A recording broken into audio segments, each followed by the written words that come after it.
Thank you for coming by again. We've got quite a few calls and texts and tweets already coming in with queries for you to answer, but I want to have a few chats about some issues that I think are concerning a lot of people.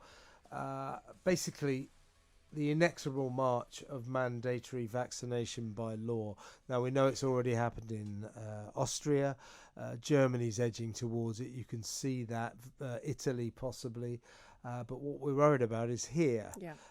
And very disconcertingly, a couple of days ago, there was a YouGov poll, which commissioned by the government, revealing that, guess what, the vast majority of people in Britain would approve of vaccination by law. Now, when these YouGov polls come out, by an uncanny coincidence, usually fairly soon afterwards, they become government policy because Boris and Sajid satisfy themselves. It's okay, we're doing what the people want.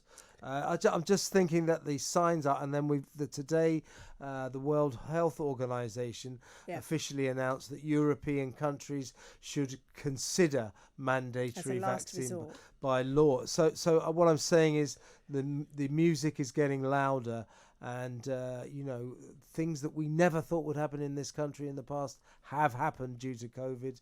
I'm getting worried. Are you? I'm getting very worried, especially as I actually took part in that YouGov survey, and it became very interesting from the start that depending on how you answered the very first question, then depended what results they showed you when you went through. So because I answered that I felt very safe in a room of friends, whether vaccinated or not, I then got taken down a route where every question where I opposed mandation, it told me that 97% of people also opposed it. So I then went back after and redid it, and I answered that I felt very unsafe in a room of people that were vaccinated, and it then took me down the same questions, but this time when I said I opposed it, it told me I was in the minority and only 12% opposed mandation.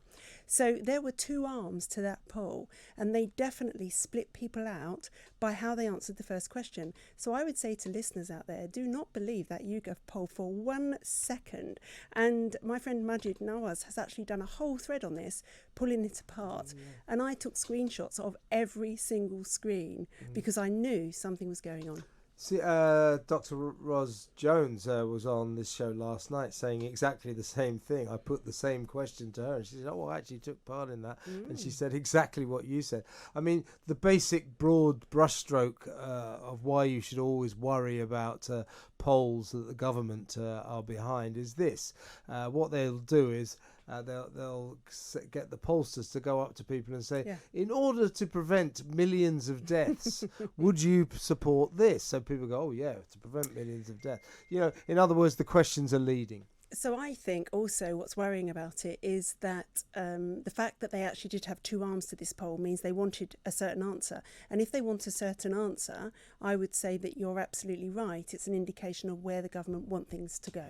Yeah, and what they want that as a fallback, so they can say with a heavy heart, we bring in mandatory vaccinations by law.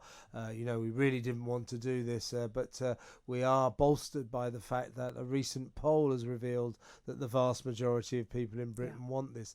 It's the old technique. They've been using this throughout this COVID crisis. It's nudging people. It's extremely worrying. And so we can put our cards on the table, both of us, I think, what I believe passionately is that people must have the right to decide whether or not they want to undergo a medical procedure. You cannot have a government injecting chemicals into people's arms by law. We will cross the Rubicon when we do that. I really think so, and I feel really strongly about it as well. I'm a great supporter of vaccines. As I've said before, my daughter's had all of her vaccines, I've had my vaccines, but no, this is absolutely wrong. And when there's any risk associated with anything, any medication, doesn't matter what it is, you need the patient's consent for them to take it, because they're the one taking the risk, not you. That's the crux of it for me. And it's just crossing people's bodily autonomy and decision-making ability about their own body. And as I also have said before, we have to stop demonising people who decide they don't want the vaccine.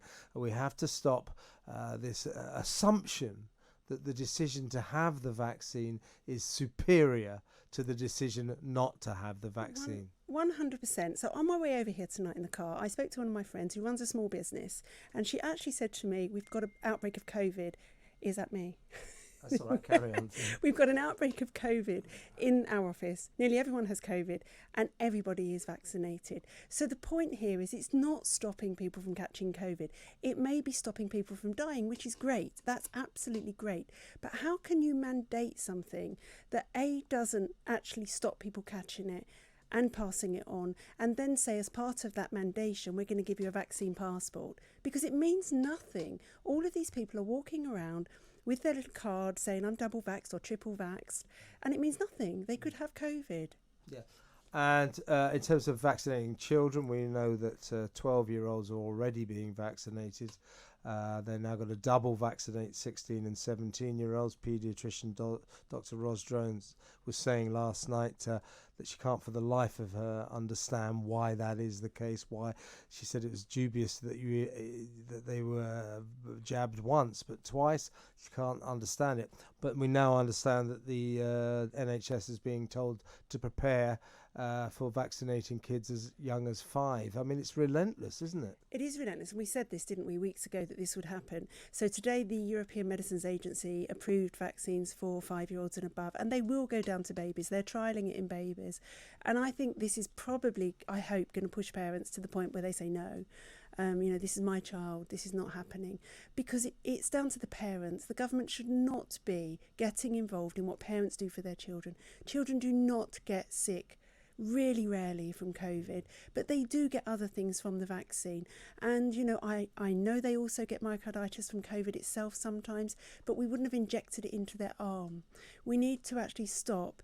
Think about our vulnerable people. We need to think about the third world that don't have vaccines and protect them. Otherwise, they will grow variants that will just come back to bite us. And we also, it goes beyond medicine. We need to remember basic human rights. Yeah. I mean, it is your sacred right to decide whether or not you undergo a medical procedure.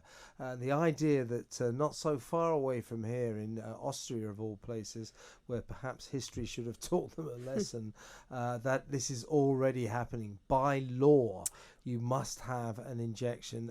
Not to have a vaccination makes you an outlaw. It's extraordinary. I think it is extraordinary. And I think if you look at the weekend, although it wasn't covered much in the mainstream press, as none of this ever is, there were people protesting around the world. The Dutch, the most liberal place in Europe, shot people who were protesting. So, this has to stop. And I think the tide is turning. We're pushing people too far now. Yeah. We need to let people make their own decisions about risk and get on with life. Yeah, I mean, that's basically the picture, isn't it? People are getting shot because they're refusing to have the vaccine. Yeah. In modern democratic Western Europe. Liberal. Unbelievable.